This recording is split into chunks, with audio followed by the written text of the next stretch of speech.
പിതാവായ നമ്മുടെ ഹബീബായ അഷ്റഫുൽ ഖൽഖ് റസൂലുള്ളാഹി സ്വല്ലല്ലാഹു അലൈഹി വസല്ലം വഫാത്തായി 6 മാസം കഴിഞ്ഞ് ലോകത്തോട് വിട പറയുകയാണ്. ഫാത്തിമ ബീവി ലോകത്തോട് വിട പറയുമ്പോ ബീവിക്ക് വയസ്സ് 20 ആണെന്ന് നമ്മൾ ഓർക്കണം. 20 വയസ്സ്, 20ാമത്തെ വയസ്സിലാണ് മരിക്കുന്നത്. അഷ്റഫുൽ ഖൽഖിന്റെ അരികത്തേക്ക് ഹബീബിന്റെ വഫാത്തിന് ശേഷം ആദ്യം വരുന്നത് മോളെ നിങ്ങളാണ്, മോളെ അൻതി അവ്വലു അഹ്ലി ലഹാഖൻ ബി.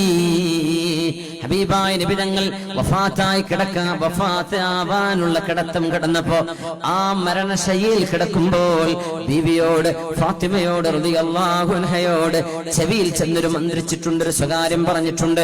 ആ സ്വകാര്യം കേട്ടപ്പോൾ ബീവി കരയുകയും പിന്നീട് ഒരു സ്വകാര്യം പറഞ്ഞപ്പോൾ ബീവി ചിരിക്കുകയും ചെയ്തിട്ടുണ്ട്. ആയിഷ ബീവി ചോദിച്ചു, ഫാത്തിമ എന്താണ് ഹബീബ് നിങ്ങളോട് പറഞ്ഞത്? ഫാത്തിമ റളിയല്ലാഹു അൻഹ പറഞ്ഞു, അത് റസൂലുള്ളാഹി എന്നോട് സ്വകാര്യം പറഞ്ഞതല്ലേ. എന്റെ ഉപ്പ ജീവിച്ചിരിക്കുന്ന കാലം സ്വകാര്യം വെളിച്ചത്താക്കാൻ പാടില്ല. നല്ല സ്വകാര്യങ്ങൾ വെളിച്ചത്താക്കാം ഒരാൾ മരിച്ചു കഴിഞ്ഞാൽ. ചീത്ത സ്വകാര്യങ്ങൾ ഒരിക്കലും വെളിച്ചത്താക്കാൻ പാടുള്ളതല്ല, പരസ്യമാക്കാൻ പാടുള്ളതല്ല ഇസ്ലാമിൽ.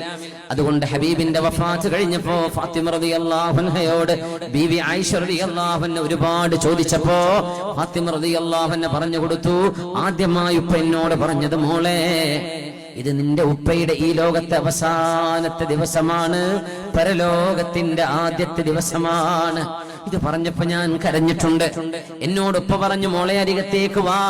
എന്റെ ചെവിയിൽ പറഞ്ഞു, മോളെ ഉപ്പ വഫാത്തായാൽ ഖബറിലേക്ക് എന്റെ കുടുംബത്തിൽ നിന്ന് ആദ്യം മരിക്കുന്നത് നിങ്ങളാണ് മോളെ, ഫാത്തിമ നിങ്ങളാണ്.